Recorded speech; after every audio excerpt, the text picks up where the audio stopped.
programa Saber Direito dessa semana é com o professor Paulo Nasser. O curso é sobre Direito Constitucional. Tem dúvidas sobre o assunto?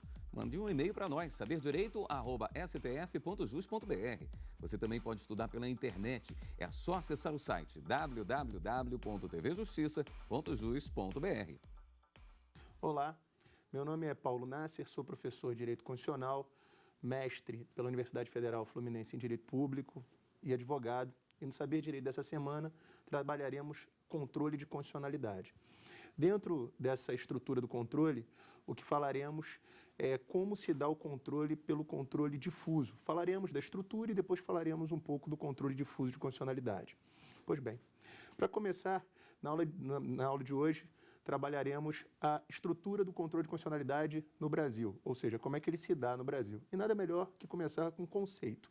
O conceito de controle de constitucionalidade nada mais é do que trazer o conceito, nada mais é do que mostrar para vocês como se dá essa relação entre a norma e a Constituição. Porque, vejam, é fácil imaginar, e vocês sabem disso, que a Constituição é o documento jurídico mais importante do ordenamento jurídico. Quem faz direito e quem não faz sabe disso. Perguntarmos qual é a norma jurídica mais importante do ordenamento jurídico, vocês falarão a Constituição. E óbvio, né? Falar que algo é inconstitucional é, então, consequentemente, dizer que algo é inválido. É comum as pessoas, mesmo que não sejam do direito, afirmar que as coisas são inconstitucionais. Por quê? Porque quando se fala que algo é inconstitucional, o que se quer se trazer com essa afirmativa? O descredenciamento daquilo. É bem verdade que esse termo é utilizado de forma muito coloquial, mas quando se fala algo isso é inconstitucional, e a gente vê isso muitas vezes sendo falado, até de forma despropositada, o que se quer, no final das contas, é dizer que aquilo que está se dizendo inconstitucional não vale, não serve, é imprestável, se descredencia aquilo. E, na verdade, isso tem um motivo. Qual é o motivo? Dentro da estrutura normativa, a norma constitucional, ela goza de supremacia. E o princípio da supremacia da Constituição é o princípio que coloca a Constituição no topo do ordenamento jurídico. Ou seja, de todas as normas existentes, numa hierarquia de normas, a Constituição ela é a norma mais importante do ordenamento jurídico. Kelsen já disse isso. Então, quando você tem lá a ideia de uma pirâmide, e a ideia da pirâmide de Kelsen é justamente sistematizar num plano figurativo, né, a hierarquia de normas, e aí você teria lá os tipos de norma que hierarquicamente se sobrepõem, a Constituição seria o topo desse ordenamento. Por quê? Porque é a Constituição que é o fundamento de validade de toda a ordem jurídica. Uma norma, quando ingressa no ordenamento jurídico, senhores, ela, na verdade, passa por 3 planos de análise. Dizemos que quando vamos analisar uma norma que ingressa no ordenamento jurídico, fazemos essa análise no plano da existência, da validade e da eficácia da norma, embora existência e validade se confundam um pouco, mas o primeiro plano de análise, quando uma norma ingressa no ordenamento jurídico, é o plano da existência. Quando é que uma norma passa a existir? Quando ela é publicada no Diário Oficial, ou seja, durante a elaboração do processo legislativo, a norma, na verdade, ela é um projeto que vai virar uma lei após o processo legislativo ser concluído. Quando se conclui o processo legislativo e temos a norma publicada no Diário Oficial, o que na verdade, você vai ter a partir dali? A norma no ordenamento jurídico. Então, a norma existe. Se a norma existe, eu vou verificar o segundo plano de análise, e o segundo plano de análise é o plano da validade. Quando é que eu sei que uma norma é válida? Se ela estiver de acordo com o texto constitucional. Então, vejam, se a norma ingressou no ordenamento jurídico e está compatível com o texto constitucional, eu digo que ela existe e é válida, por estar compatível com o texto constitucional. Se a norma ingressar no ordenamento jurídico e estiver incompatível com o texto constitucional, eu digo que ela existe e é inválida. E no Brasil, a invalidade da norma classicamente gera a sua nulidade. A gente vai ver que existem discussões sobre isso foi mitigado, mas historicamente o Brasil adota a tese americana da nulidade dos atos inconstitucionais. Uma norma muito eficaz, Código de Defesa do Consumidor, por exemplo. Dificilmente o legislador, quando criou o Código de Defesa do Consumidor, imaginou que ele atingiria o grau de eficácia que atingiu.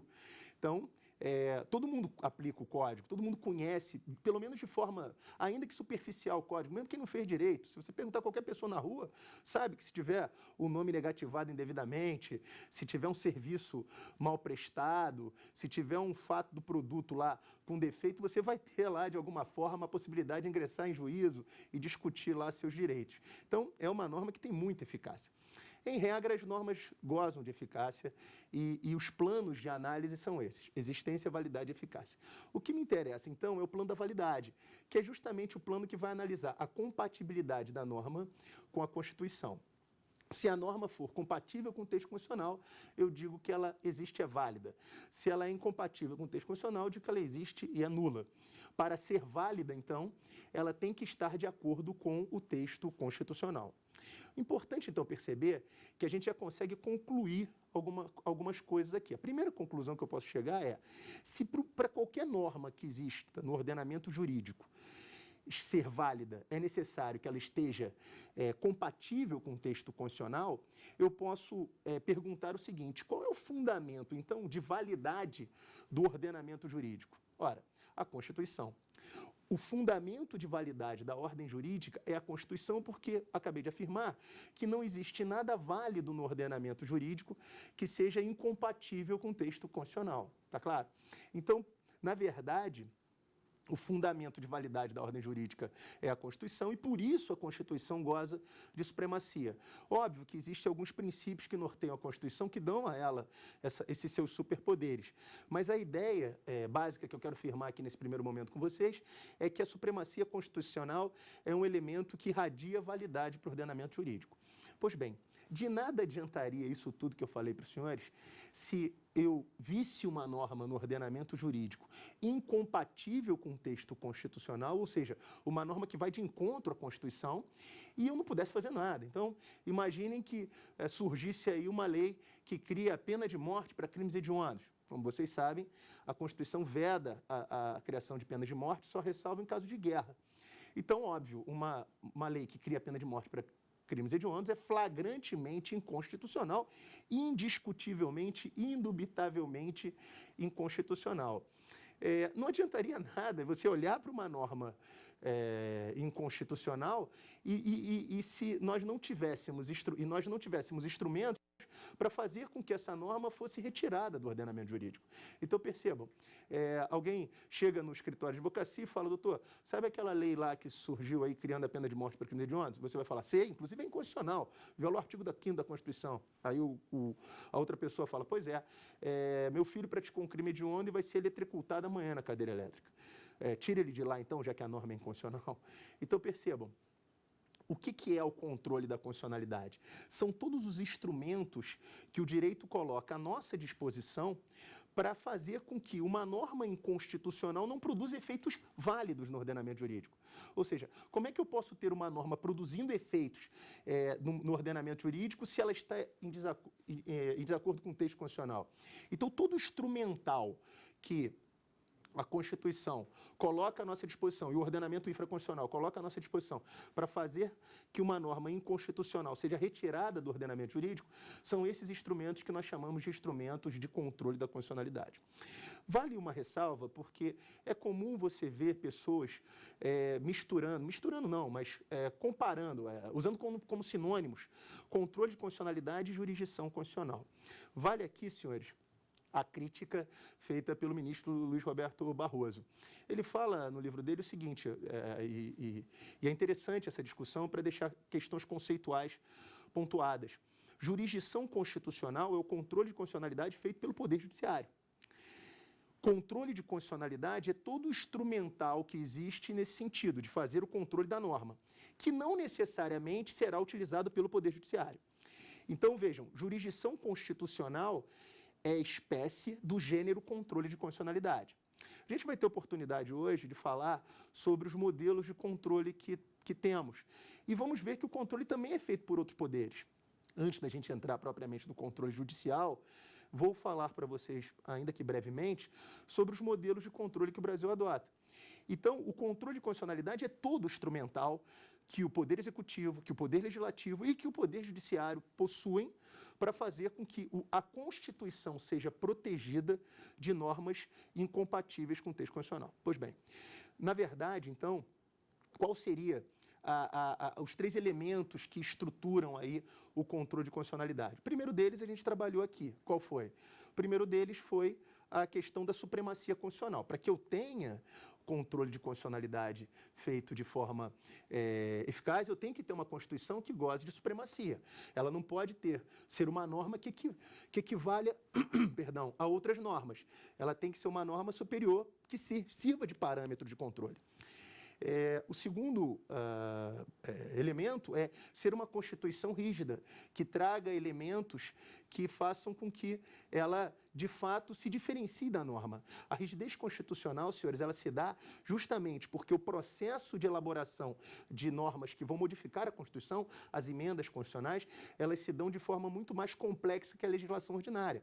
Aqui no Brasil, nossa Constituição é rígida. E da onde eu tiro isso? Da informação de que, por exemplo, uma lei ordinária, ela para ser aprovada, ela precisa passar pelas duas casas do Congresso Nacional, em um turno, e aprovada por maioria simples. A lei complementar, ela também passa pelas duas casas e é aprovada por maioria absoluta. A emenda, para alterar o texto constitucional, a Constituição só pode ser emendada por uma norma que seja votada em cada casa, em 2 turnos, e aprovada por 3/5 dos votos. Então, uma emenda constitucional tem que passar 2 vezes na Câmara, 2 vezes no Senado, e nessas 4 votações alcançar o quórum qualificadíssimo de 3/5.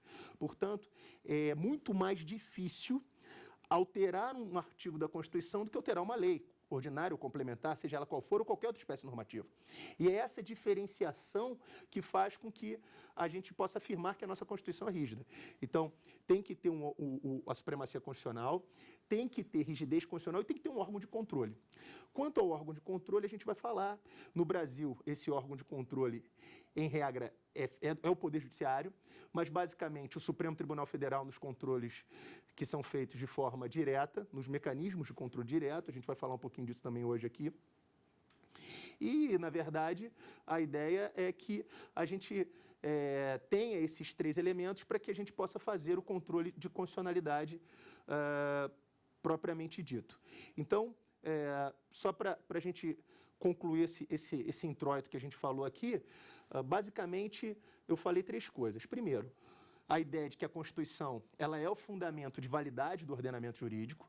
Então, a Constituição ela busca fundamento de validade as normas buscam fundamento de validade na Constituição, e isso faz com que a Constituição tenha e goze de supremacia.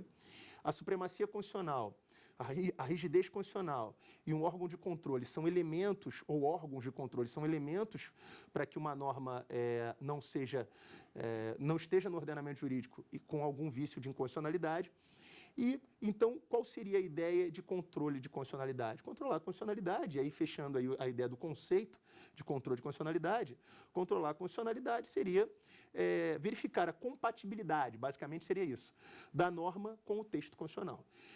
Os mecanismos de controle que se dão por todos os poderes, eles que fazem todo o instrumental de controle de constitucionalidade, seja no legislativo, seja no executivo, seja no judiciário. Falei ainda que a jurisdição constitucional é uma das espécies de controle, que é o controle feito pelos juízes e tribunais. Com isso, podemos já ir para a primeira pergunta da aula de hoje. O controle de constitucionalidade no Brasil é técnico, jurisdicional ou político? Excelente pergunta. Na verdade, saber se o nosso controle de constitucionalidade é feito de forma técnico-jurídica ou se é feito de forma política é uma discussão que, obviamente, permeia todo o sistema. Originalmente, a gente vai ter oportunidade de explicar isso com mais detalhe na sua origem, nós fazíamos controle político de constitucionalidade. E o que é o controle político? Não é um controle por um órgão técnico-jurídico, como é feito pelo Poder Judiciário. E a gente vai ver que o controle político no Brasil ele existia inicialmente, foi o primeiro controle que nós adotamos, e ele existe até hoje. Então, existem vários mecanismos de controle político que o Brasil efetivamente adota. E o controle técnico-jurídico é o controle feito pelos órgãos do Poder Judiciário. O controle político, senhores, ele é feito por